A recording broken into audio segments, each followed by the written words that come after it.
ঢাকার প্রাণকেন্দ্রে আধুনিক স্থাপনার ভিড়ে লুকিয়ে আছে বাংলার এক গৌরবময় অধ্যায়। ঢাকা বিশ্ববিদ্যালয়ের শহীদুল্লাহ হল সংলগ্ন এলাকায় দাঁড়িয়ে থাকা পুরনো ৩ গম্বুজ বিশিষ্ট মসজিদটি পরিচিত মুসা খাঁর মসজিদ নামে। ইতিহাসবিদদের মতে এটি বাংলার ১২ ভূঁইয়াদের অন্যতম শেষ দৃশ্যমান স্মৃতিচিহ্ন। শহীদুল্লাহ হলের সবুজ মাঠেই সমাহিত রয়েছেন বাংলার প্রভাবশালী শাসক মুসা খাঁ। তার কবরের ঠিক উত্তর পশ্চিম কোণে আজও দৃঢ়ভাবে দাঁড়িয়ে আছে ৩ গম্বুজের এই প্রাচীন মসজিদ। চারপাশে সুউচ্চ ভবন, ব্যস্ত নগর জীবন, তবু সময়ের সাক্ষী হয়ে নীরবে টিকে আছে স্থাপনাটি। বলা হয়ে থাকে ঈসা খাঁর পুত্র মুসা খাঁ তিনি নামাজ শেষ করে এই জায়গাটি থেকে এক লাফ দিয়ে নিচে তার ঘোড়াটি ছিল, সেই ঘোড়াটিতে করে তিনি ঘোড়সওয়ারে বেরিয়ে যেতেন, যেহেতু এই জায়গাটি তখন ছিল বেশ খোলামেলা। এক সময় শক্তিশালী মুঘল সাম্রাজ্যের বিরুদ্ধে রুখে দাঁড়িয়েছিল বাংলার ১২ ভূঁইয়ারা।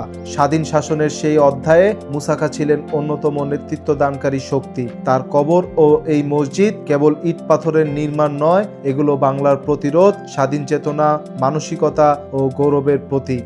মুসা খাঁর কবরটা হইল যে ডাইন পাশে, মসজিদের দুইটা ডাইন পাশে, আর মহিলা নামাজের স্থান হইল উত্তর পাশে, আর ডক্টর মোহাম্মদ শহীদুল্লাহর কবরটা হইল পশ্চিম পাশে। আমি 15 বছর ধরে এখানে আছি। আমরা অন্য প্রতিষ্ঠানে চাকরি করি, কিন্তু এই জায়গায় আমরা নামাজটা পড়ি। হ্যাঁ, এখান থেকে গম্বুজ দেখা যায়। এই যে প্রথম গম্বুজ, দ্বিতীয় গম্বুজ, তৃতীয় গম্বুজ, 3টা গম্বুজেরই তৈরি এটা মসজিদ, পুরনো মসজিদ, আমাদের ঐতিহাসিক।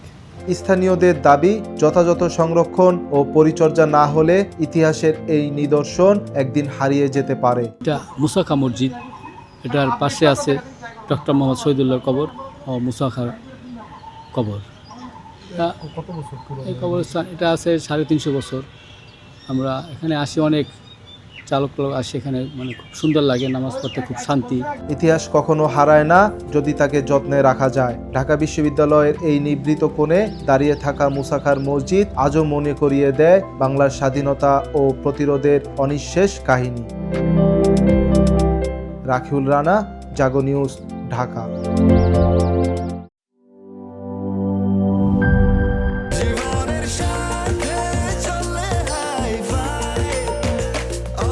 স্বাস্থ্যকর অল টাইম, সব সময় অল টাইম হেলদি লাইফ।